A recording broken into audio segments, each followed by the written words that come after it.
Good evening and welcome to the Hairenik Media Newscast, bringing you the latest headlines from the homeland and the region, along with community news and more. Israel's surprise attack on targets across Iran on Friday has triggered escalating strikes, marking the most intense confrontation to date between the longtime adversaries, with both sides threatening further devastation. Israel hit major nuclear facilities and missile sites and killed senior military commanders and scientists, including the Chief of Staff of Iran's Armed Forces, General Mohammad Bagheri, the Commander of the Islamic Revolutionary Guard Corps, General Hossein Salami, Commander of the Revolutionary Guards Air Force, Amir Ali Hajizadeh, as well as at least 6 Iranian nuclear scientists. Iran has vowed a forceful response to the attack on its nuclear sites and the assassination of senior military leaders, declaring that the end of this story will be written by Iran's hand. In retaliation, Iranian missile strikes targeted Tel Aviv and Haifa. Armenia condemned Israel's airstrikes on Iran, calling for an immediate end to the military action. The Armenian Foreign Ministry described the unilateral attack as deeply concerning, warning it threatens regional stability and global peace, and urging all parties to adhere to international law. Prime Minister Nikol Pashinyan also condemned the attack while attending a forum in Slovakia, highlighting concerns over the fragile stability in the region. U.S. President Donald Trump has called on Iran and Israel to make a deal to end hostilities between the two countries. In a recent interview, Trump suggested that the United States could become involved in the conflict and express openness to having Russian President Vladimir Putin take on a mediating role in potential negotiations. The Armenian Embassies in Iran and Israel have issued statements with contact details to stay in touch with Armenian citizens, the Foreign Ministry reported. The embassies remain in constant communication with both Armenian nationals and local authorities. No Armenian citizens are currently reported among the victims of recent events. The editorial office of the Armenian daily Alik in Tehran sustained damage from an Israeli strike, which also impacted nearby structures, including the newspaper's premises. As regional tensions intensify, with open conflict between Israel and Iran and Azerbaijan threatening Armenia's strategic Sunnik region, the Armenian government is facing growing domestic and international criticism. Instead of prioritizing national security, critics accuse Prime Minister Nikol Pashinyan's administration of targeting the Armenian Apostolic Church and its spiritual leader, the Catholicos of all Armenians, in what many see as a divisive and ill-timed campaign undermining unity at a time of serious external threats. Church leaders, human rights advocates, and diaspora Armenians criticize the Pashinyan government for targeting the Armenian Church amid rising external threats, calling it a divisive distraction. They question the government's focus on domestic agendas, like constitutional reforms, military draft evasion, learning is trendy education campaign, and draft policies, while ignoring urgent security concerns. The contrast between Armenia's response and that of regional powers has not gone unnoticed. In the immediate aftermath of the Iran strike, Turkey convened an emergency national security meeting involving its top defense intelligence and diplomatic officials, while Armenia's leadership has continued with routine engagements and public forums, drawing criticism for its passive approach to a growing crisis. The Armenian Revolutionary Federation Bureau has strongly condemned Israel's recent airstrikes on Iran, which targeted nuclear facilities, military command centers, and civilian infrastructure. In its statement, the Bureau cited violations of the UN Charter and international law, warning that such actions threaten regional stability and risk dangerous escalation. Expressing deep concern over the unfolding situation, the ARF Bureau extended heartfelt condolences to the families of the victims and reaffirmed its belief that the only path to preventing a full-scale war lies in dialogue and diplomatic negotiation. It comes as no surprise that Azerbaijanis welcomed the Armenian authorities' policy targeting the Armenian Apostolic Church. Sheikh al-Islam al-Shukur Pashazade, Azerbaijan's Grand Mufti of the Caucasus, launched a fierce attack on the church after the Catholicos highlighted the occupation of Artsakh and the deportation of Armenians at an international conference in Switzerland focused on preserving Artsakh's Armenian religious and cultural heritage. In a letter to the World Council of Churches, which hosted the conference, Pashazade accused the Holy See of Echmiadzin of inciting violence, urging Armenians to fight to the death. He called on the council to reject what he described as the church's provocative and revanchist propaganda that threatens fragile regional peace. Sociologist and Artsakh conflict researcher Artyom Tonoyan criticized Pashazade as one of Azerbaijan's most discredited and publicly rejected figures in Azerbaijan, citing widespread corruption involving him and his family. Pashazade is rejected by ethnic Azerbaijanis due to his Talish origin and disowned by the Talish community for renouncing his roots for power, wealth, and status. Tonoyan added that Pashazade also lacks respect and authority among both Sunni and Shiite religious groups. In a statement, the Armenian Revolutionary Federation Bureau condemned the ruling regime's campaign against the Armenian Apostolic Church, its Catholicos, and bishops amid ongoing security challenges facing Armenia. They called the attacks anti-national and unconstitutional, linking them to the Church's efforts to protect Armenian interests internationally, especially regarding Artsakh.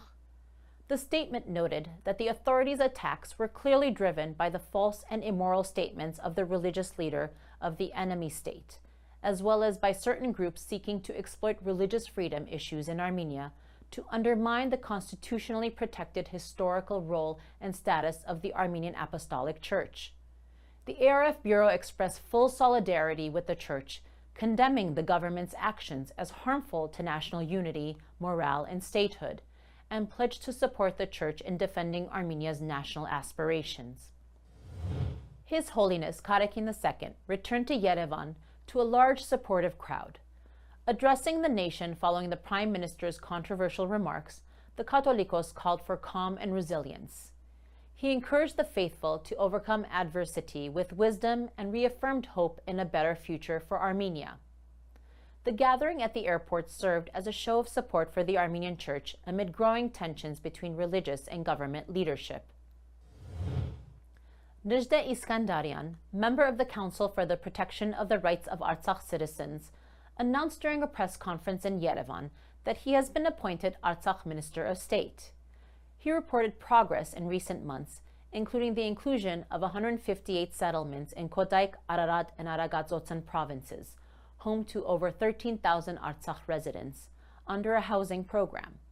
The Armenian government will provide housing for 82 families of fallen servicemen and grant permits for building on land plots.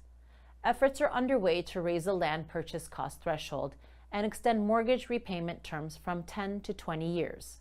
However, the continuation of the monthly financial aid to Artsakh residents in Armenia remains unresolved.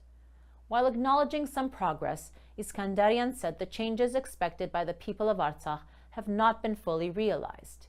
He also described the problems related to citizenship for the people of Artsakh as very serious.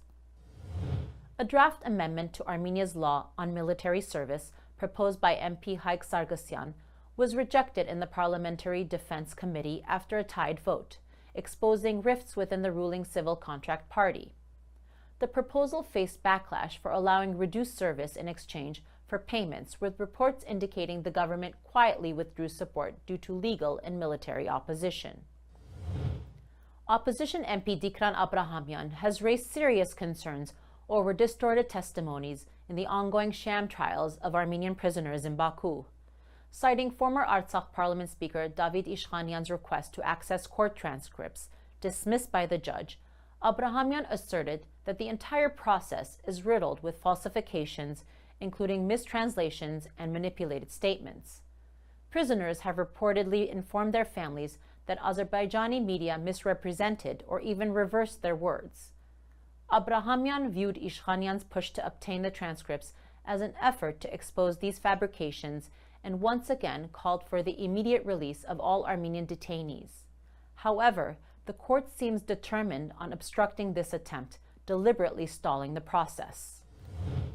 U.S.-based human rights lawyer Jared Genser warned during a visit to Yerevan that 23 Armenian political prisoners, including Artsakh former State Minister Ruben Vardanyan, may remain in prison in Azerbaijan unless Armenia demands their release during peace talks.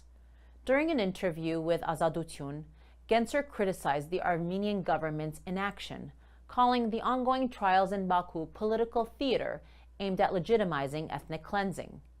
He noted that the draft peace agreement omits the detainees' fate and warned that once signed, it may prevent any future efforts to secure their freedom. Gencer stressed that the trials violate international law and said securing the prisoners' release requires pressure from global powers, including the U.S. Azerbaijani authorities plan to restore the Armenian Tsitsernavank Monastery in the Berdzor region of Artsakh, currently under Azerbaijani occupation. Critics fear the site may be reassigned to the Albanian Udi community, part of a broader effort to reframe Armenian heritage. Azerbaijani officials, who refer to the monastery as Al-Ghlani, have begun drafting restoration proposals, raising concerns over cultural and historical distortion. According to Harabarak newspaper, servicemen stationed in the Vardenis region reported that military command had ordered the removal of crosses and prayer corners from combat positions, spaces traditionally used by border guards for prayer. The paper adds that the Ministry of Defense issued this directive earlier in the year, but enforcement has recently intensified. When approached for comment, the Defense Ministry denied the report, stating it does not correspond to reality. The paper also recalls a previous report in which the government allegedly sent a memo instructing local self-government bodies to remove crosses from interstate roads, information that was likewise denied at the time. The outlet suggests that these actions are part of a broader campaign against the Armenian Apostolic Church, one that extends beyond political disagreement or leadership disputes, hinting at deeper underlying motives. Russia has reiterated its recognition of Nagorno-Karabakh Artsakh as part of Azerbaijan. Foreign Ministry spokesperson Maria Zakharova clarified comments made by Russian presidential aide Vladimir Medinsky, stressing they were taken out of context. Medinsky used Karabakh as a cautionary tale during Ukraine peace talks, referencing it as an example of the danger of unresolved conflicts. The reaffirmation aligns Russia with Azerbaijan, despite the 2023 ethnic cleansing of Artsakh's Armenian population. A senior Iranian official said Iran has successfully blocked the creation of the proposed Zangezur corridor, a route meant to connect Azerbaijan to Nakhichevan through Armenia. Ali Akbar Velayati, advisor to Iran's supreme leader, stated that the corridor was an attempt by Azerbaijan to isolate Iran from Europe.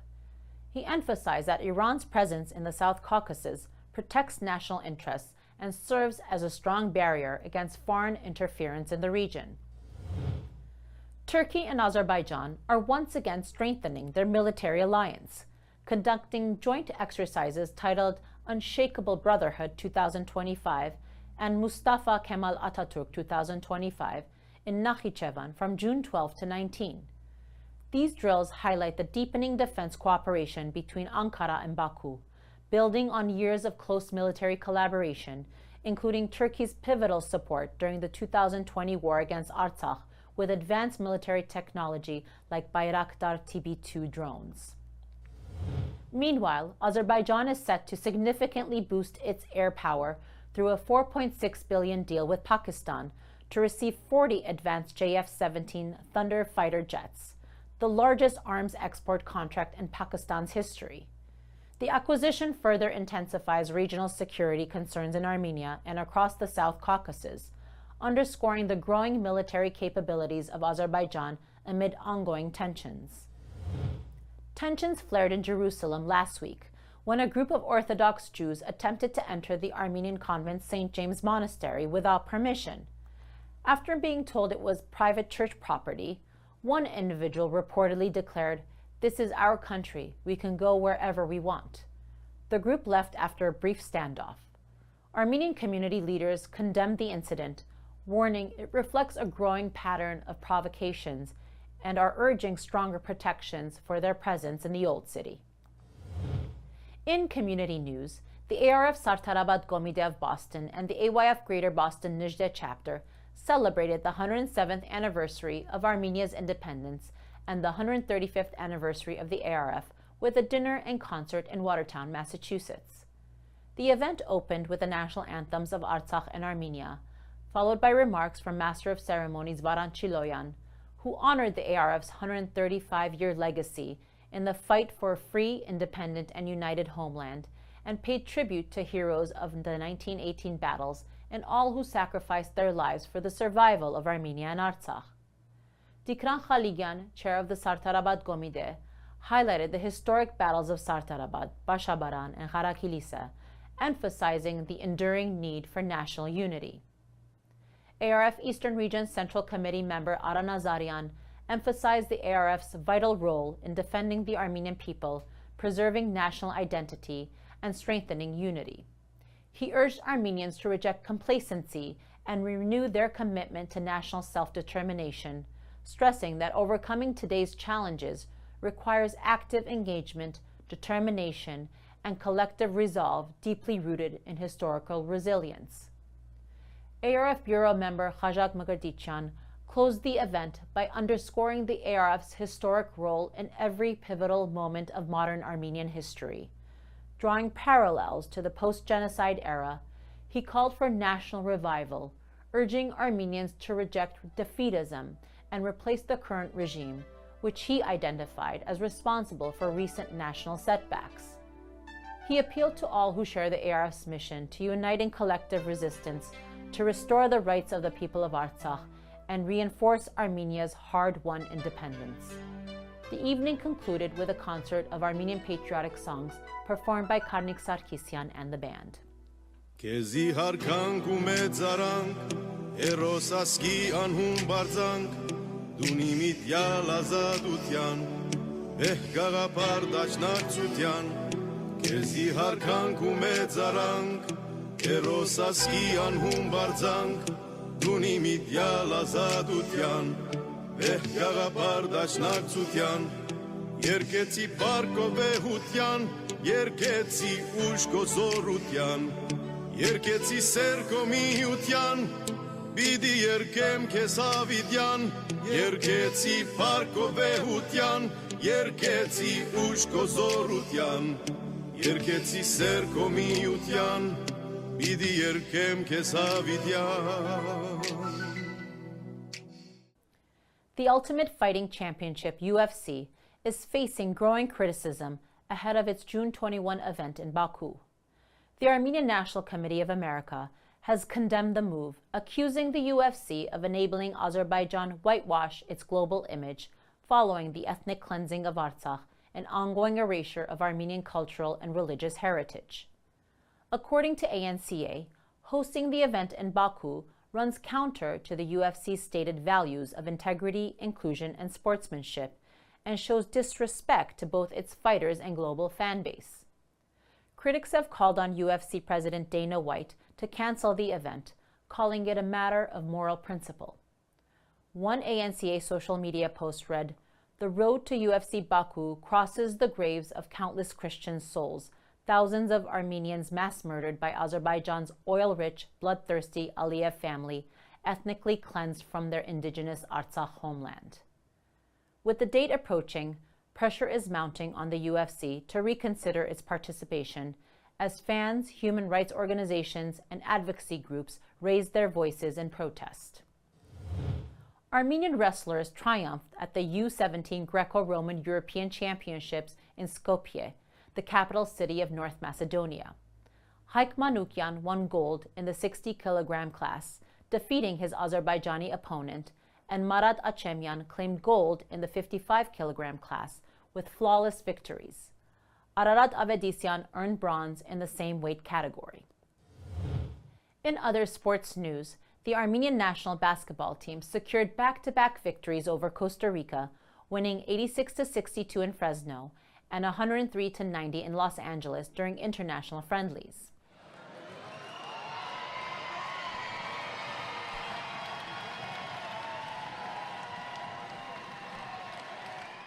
And now, we're joined by the former Foreign Affairs Minister of the Republic of Artsakh, Garen Mirzoyan. Thank you for being with us today, Mr. Mirzoyan. Good evening. To start, could you please explain to our viewers the potential risks Israel's strikes on Iran might pose to the region and to Armenia, especially if a full-scale war breaks out?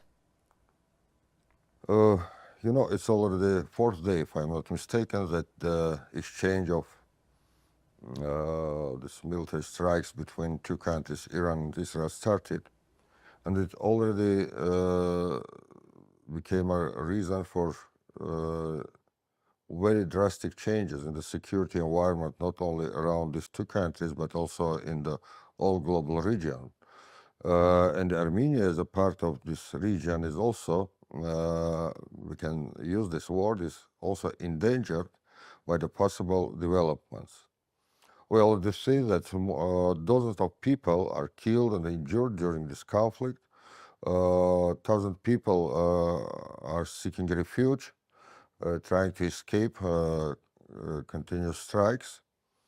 And Armenia, as a neighboring country, is also can become a place which would be involved in the possible scenarios.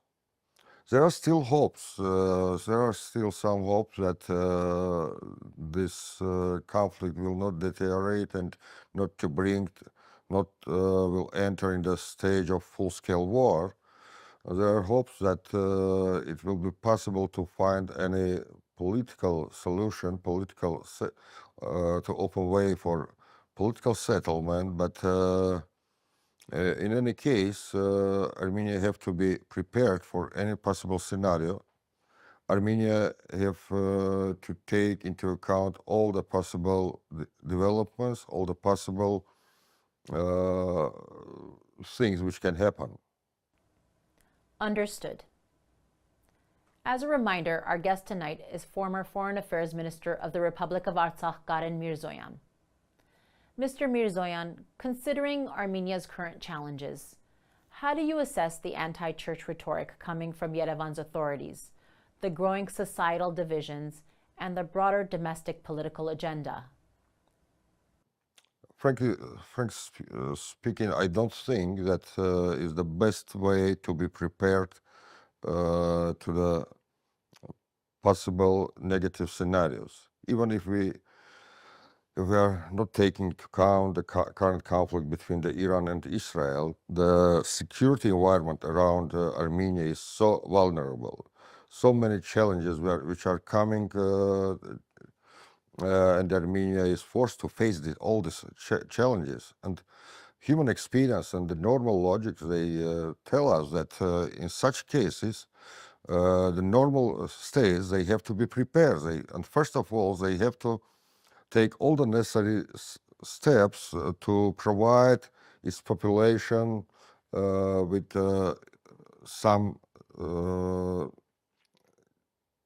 ideology which will not split them, not vaporize them, but will make them more strong, more prepared for the possible dangers. From this point of view, of course, this anti-church rhetorics and many other steps which were taken by the government and which divide society, which bring some divisional lines into the society, are very dangerous. Former Foreign Affairs Minister Garen Mirzoyan, thank you very much for joining us. Thank you for this opportunity.